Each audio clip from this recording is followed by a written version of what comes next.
मोहिनी के 3 बेटे थे। पति खूब अच्छा कमाता और बड़े घर के ऐश सब था मोहिनी के जीवन में। लेकिन एक चीज जो नहीं थी वो थी सुकून।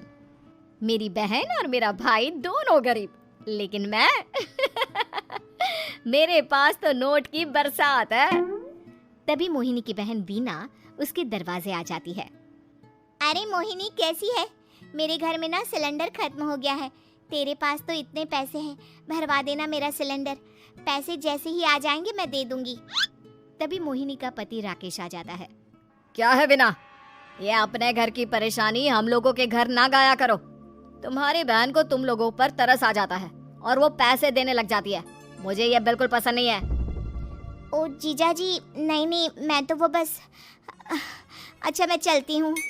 वीना वहां से चली जाती है। उसके जाने के बाद अच्छा किया जो आपने सुना दिया। अरे न जाने क्या सोचकर मेरे घर आ जाती है कि जैसे यहाँ तो भंडारा भरा है। अरे कितना तो दे दिया। अच्छा जी जरा 1000 तो देना। वो विन्नी दीदी है ना, उनके घर जा रही हूँ। उनका पोता हुआ है तो मुंह दिखाई दे दूंगी। हाँ, उन लोगों के आगे तो शो ऑफ किया करो। वो खुद को बड़ा अमीर शो करते हैं ना, दिखा दे कि तू भी किसी से कम नहीं है। हाँ जी, इसी के लिए तो जा रही हूँ। मोहिनी तैयार होकर अपनी बुआ की बेटी के घर जाती है, जहाँ उसके पोते का कार्यक्रम चल रहा होता है। वहाँ वीना भी आई होती है। अरे वीना, क्या जरूरत थी यहाँ आने की?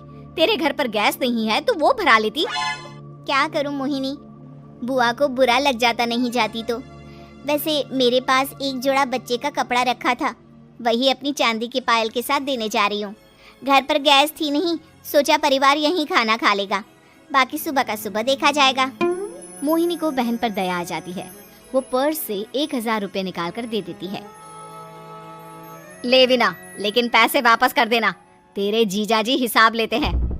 मोहिनी भी क्या करती, गरीबी में बहन का सहारा ही उसके जीवन जीने का आधार था। फिर एक रोज, सुनिए, भाई के घर बेटी हुई है, मुझे माँ के पास जाना होगा।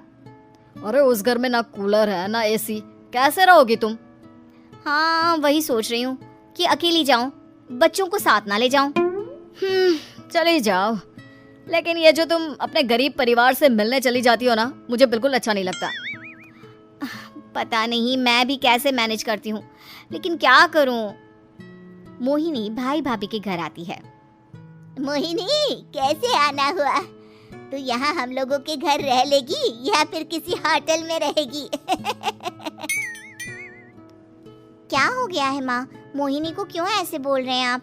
अरे तू नहीं जानती अपनी ननद को, पैसे वाली है ना तो ऐड कुछ ज्यादा ही है। मोहिनी को माँ की बात का बुरा नहीं लगता है, क्योंकि उसे पता ही नहीं चलता कि माँ उसे जली कटी सुना रही है। वो भाभी की बच्ची के साथ लेन देन करती है और वहाँ से चली जाती है। उसके जाने के बाद, माँ क्यों आप मोहिनी को इतनी सारी बातें सुनाती हो? भाई का बेटा बोल पड़ता है। माँ क्योंकि दादी जानती है कि बुआ के अंदर घमंड है। सही बोल रहा है मोहन, बहू भले तुझे ना दिखता हो, लेकिन मुझे और मोहन को दिखता है कि वो कितनी घमंडी है। मोहिनी मायके आती है, जहाँ गरीबी के कारण चीजें कम होती हैं। इस मोहन के बच्चे को काम पर लगा दो ना, किसी दुकान या किसी होटल में, बर्तन धो लिया करेगा, कम से कम 4 पैसे और आएंगे घर में। देख मोहिनी, माना तेरे पास पैसा है, लेकिन तेरे भाई के दिन इतने भी बुरे नहीं चल रहे कि वो अपने बच्चे की पढ़ाई रुकवा कर उससे बर्तन धुलवाए। मोहन माँ की ओर देखता है, जैसे आंखों से बोल रहा हो, देख लिया बुआ का हाल। हाँ मोहिनी, बात तो सही है, लेकिन अभी मोहन को पढ़ना है। आखिर तुम भी तो अपने दोनों बेटों को पढ़ा रही हो ना। मेरे बेटों से कैसे कंपेयर कर सकती हैं आप? अरे वो तो कलेक्टर बनेंगे। हाँ, कल को वो मोहन को नौकरी में रख लेंगे, क्यों? मोहिनी कुछ दिन और रहकर चली जाती है। धीरे धीरे दिन बीतता है। मोहन बड़ा होता है और कड़ी मेहनत से सफल भी हो जाता है। मोहिनी, माँ के जाने के बाद तो तुमने भाई भाभी के घर जाना छोड़ ही दिया, क्यों? वो क्या है ना, उन लोगों का घर छोटा है, मेरे बच्चे जाना ही नहीं चाहते। पर तुझे क्यों अचानक मायके की बात याद आ गई? यार मेरा तो मायका है, भाई भाभी है, मेरा तो आना जाना लगा ही रहता है। हाँ, क्योंकि तुझे आदत है ना ऐसे छोटे से घर में और कम पैसे में रहने की। वैसे क्या खबर है आजकल मायके की अपने? अब वो घर छोटा और कम पैसे का नहीं रहा, क्योंकि मोहन तो बहुत बड़ा आदमी बन गया है। फिर क्या?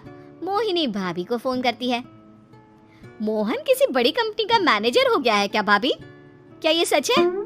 हाँ मोहिनी दीदी, अब तो हम लोगों के गरीबी के दिन कट गए। आपके भाई ने कोई अच्छे कर्म किए होंगे जो हम लोगों का बेटा इतना अच्छा कमा रहा है।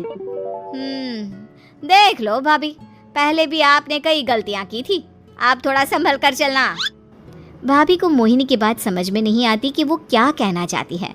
फिर एक दिन वीना मोहिनी से कहती है, मोहिनी, हमारा भतीजा मोहन अच्छा कमा रहा है, क्यों ना मैं अपने बेटे की नौकरी के लिए उससे बात करूं। अरे बुआ का बेटा है, ये सोचकर मदद तो करेगा ना। हाँ हाँ, क्यों नहीं करेगा, उसके बुरे दिन में तो हम भी खड़े थे। मोहन को वीना फोन करती है और अपने बेटे की मदद करने की बात करती है। हाँ हाँ बुआ, क्यों नहीं, आप सिद्धार्थ को भेज दें, मैं अपनी ही कंपनी में उसकी नौकरी करवा देता हूँ। दिन बीतते हैं, अब वीना के हालात भी अच्छे हो जाते हैं। क्या बात है वीना, तूने भी कार ले ली, वो भी इतनी अच्छी। हाँ मोहिनी, अपने भतीजे के कारण तो हम लोगों के दिन अच्छे हो गए। उसने सिद्धार्थ की नौकरी लगवा दी है, वो भी शानदार। ठीक है, लेकिन पैसे ख्याल से खर्च करना। वो क्या है ना, पैसे आने आसान है लेकिन संभालने मुश्किल। मोहिनी घर पर अपने पति से बात करती है। देखो ना, सबके पास पैसे हैं। एक वक्त था जब मैं ही अमीर हुआ करती थी। लगता है कि ज्यादा दिन नहीं रह पाओगी। मेरी नौकरी को कुछ साल ही बचे हैं और तुम्हारे दोनों लड़के निकम्मे हैं। उन लोगों को बोलो ना कि नौकरी करें। तभी वहाँ मोहिनी के बेटे भी आ जाते हैं। अरे हमें क्या मोहन समझा है जो दिन रात गधे की तरह काम करते रहे। खैर, दिन फिरते हैं और मोहिनी के पति की नौकरी भी खत्म हो जाती है। मोहिनी क्या करे, थोड़े से पैसे में गुजारा नहीं हो रहा है। तो क्या करे, मेरी समझ में कुछ नहीं आ रहा। मोहन को बोलो ना कि वो इन दोनों के लिए नौकरी देखे, जैसे सिद्धार्थ के लिए नौकरी देखी है।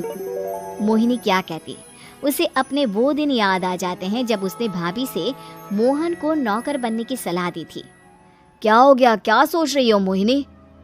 यही कि वक्त कभी भी किसी का भी पलट सकता है, ऊपर वाले से डर कर रहना चाहिए। उम्मीद है कि आपको हमारी ये कहानी पसंद आई होगी। कृपया हमारे चैनल को सब्सक्राइब करें और सभी अपडेट्स के लिए बेल आइकन जरूर क्लिक करें। और हाँ, वीडियो लाइक और शेयर करना मत भूलिएगा। Bye bye.